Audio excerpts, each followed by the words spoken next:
Está encerrada a ordem do dia, retornaremos à lista dos breves comunicações. Presidente. Perfeito. Perdão, desculpa aí, gente. Já encerrou, presidente. Presidente, ordem do Pelo dia. tempo da liderança, por favor, o delegado Paulo Bilisco. Todo mundo lembra do Lula dizendo que tinha 33 milhões de crianças passando fome na rua? Vocês lembram disso? Que depois ele confessou que era mentira. Ele inventou esse número, porque ele achava bonito falar pro francês, pro inglês, que tinha 33 milhões de crianças passando fome no Brasil. Era essa a frase de efeito dele. O Lula sempre mentiu sobre comida no Brasil. Sempre. E a gente tá vendo agora, o povo tá reclamando sobre o preço dos alimentos. Se comprometeu em fornecer quentinhas. Opa! Isso aqui, ó, que a gente trouxe, né, pro plenário hoje. Quentinhas, marmitas, né? A marmita para ajudar o povo que não tem o que comer. O Boulos tá nesse esquema, tá? O cara que queria ser prefeito de São Paulo mandou 200 mil reais que viraram quentinhas fantasmas. Sabe o que eles forneceram? Olha lá, a quentinha. Nada. Vazia. Olha lá, a cara de deboche. Quentinha, vazia. Quentinha, vazia. Quentinha, vazia! Quentinha, vazia! Quentinha, vazia! Quentinha, vazia! Vazia! Quentinha, vazia! Quentinha, vazia! Quentinha, vazia! Quentinha, vazia!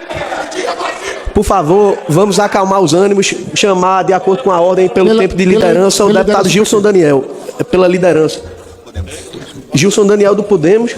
Depois, Lindbergh. Perfeito. Eu vou mudar a minha fala, ouvindo, né, a oposição.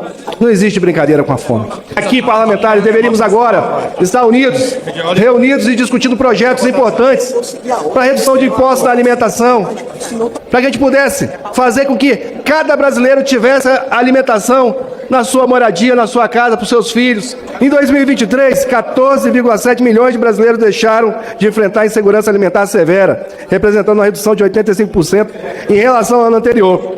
No entanto, o país ainda enfrenta um desafio. Eu vim para o parlamento para defender os mais pobres, as pessoas que mais precisam, e não vim para cá para fazer chacota com a população que mais precisa e mais pobre.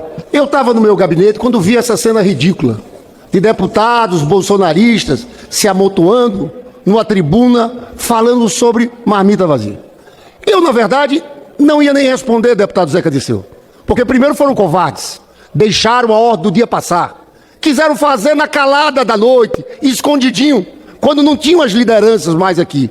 Mas eu vim de lá para falar para eles. Eles não têm autoridade alguma para falar de fome, para falar de comida. Os senhores esqueceram da fila do osso no governo do Bolsonaro? Sabe quais eram os números? 33 milhões de pessoas passando fome. Ah, exagero. Isso é o dado da ONU. Sabe o que significa? Deputada Érica, insegurança alimentar grave é aquela pessoa que não tem certeza que vai conseguir comer no outro dia. 33 milhões. Sabe quantos já saíram? 22 milhões saíram dessa condição deixada pelo governo do Bolsonaro. Qual a moral de vocês? Vocês votaram na reforma tributária contra zerar o imposto da cesta básica, senhores. Querem falar de inflação de alimentos? Sabe qual foi o número da inflação de alimentos em 4 anos do governo do Bolsonaro? 57%. 2 primeiros anos, 27%. Os 2 últimos, 21%. Quer saber, Tadeu Venere, como foi a inflação de alimentos dos 2 primeiros anos do governo Lula? 7,8%.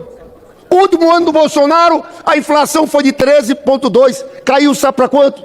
Para menos 0,52%. Esse ano teve uma inflação de 8%, menor do que a do Bolsonaro. Teve. Por quais motivos? A tragédia no Rio Grande do Sul. O Rio Grande do Sul, deputado Ivan, é um grande produtor de alimentos no país, o maior produtor de arroz. Teve por causa da seca, teve por causa do dólar. Só que nós temos um presidente que está trabalhando. Sabe o que o Lula fez?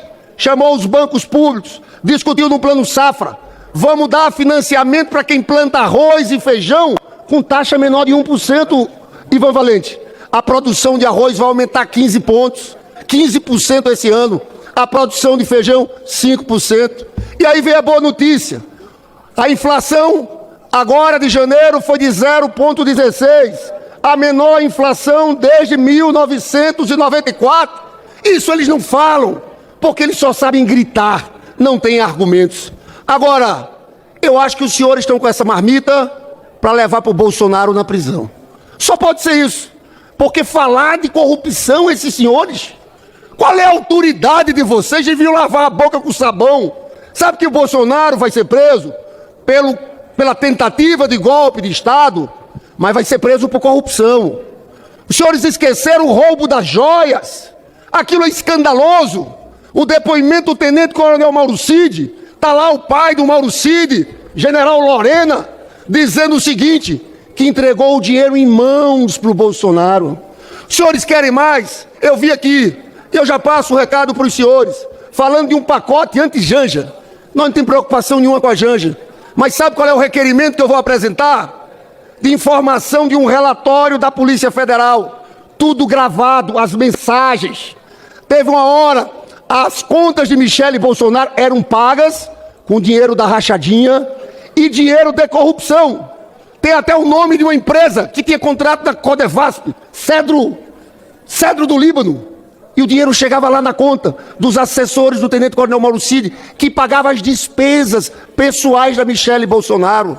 Venham com esse pacote anti-Janja que a gente sabe o que é que a gente sabe o que é que tem. É mais grave. A situação, deputado Ivan, era tão grave que teve uma hora, e está tudo gravado no relatório da PF, que o tenente-coronel Mauro Cid liga para a assessora de Michele Bolsonaro, dizendo o seguinte, olha, vai dar errado. Isso aqui é igual a rachadinha do Flávio Bolsonaro com Queiroz. Aí a assessora da Michele diz o seguinte, não, eu falei com a dona Michele, ela tem os comprovantes de tudo que ela paga. Aí o tenente-coronel Mauro Cid diz, não é o que ela paga, é o dinheiro que entra para pagar, não é da conta de Bolsonaro. É escandaloso assim. Esses senhores vêm gritar com a marmita na mão. Qual autoridade? Podem se preparar. Encham essa marmita, porque nós somos humanistas. Levem bastante comida para Jair Bolsonaro, porque antes do carnaval, a Procuradoria-Geral da República vai denunciar essa turma. Rubem Júnior, você esteve na comissão daquele 8 de janeiro. Eles dizem que era uma turma, são senhoras que estavam naquele negócio e foram presas. O ministro Barroso, ele deu uma entrevista dizendo o seguinte, que ofereceram acordo de não persecução penal, ou seja, as pessoas seriam soltas desde que fizessem duas coisas. 2 anos sem rede social e um curso sobre democracia. 90% não aceitou, porque são radicais que estão envolvidos naquele projeto. E a gente sabe que o 8 de janeiro não está separado da minuta do golpe. Basta ver o depoimento do comandante do Exército Aeronáutico do próprio Bolsonaro confirmando tudo. A Operação Punhal Verde e Amarelo, um plano para assassinar Lula, Alckmin e Alexandre de Moraes. Tudo isso fazia parte daquele pacote. Eu encerro perguntando aos patriotas, o que é que os senhores acharam do Trump tarifar 25% o aço e o alumínio, prejudicar empregos aqui no Brasil, empresas brasileiras? Aonde está o Tarcísio? Os senhores com aquela América grande novamente. Cadê a palavra de vocês, patriotas? Falem, patriotas! Falem! Eu quero ver. Por isso que nós fizemos aquele boné, Brasil dos brasileiros. Nós vamos defender o Brasil, vamos defender as empresas brasileiras, vamos defender os empregos aqui. Mas essa turma é cínica. Em silêncio, vários jornalistas procurando o governador Tarcísio, porque foi ele e Eduardo Bolsonaro que começaram. E nada. O governador Tarcísio sumiu, não fala. E nós vamos perguntar a eles, eu pergunto a vocês, patriotas, subam à tribuna, defendam Trump, defendam esse ataque ao nosso país, às empresas, aos empregos dos trabalhadores. Senhores, nós vamos continuar em frente. Nós temos um presidente que tem responsabilidade, tem compromisso com esse povo trabalhador, com os mais pobres.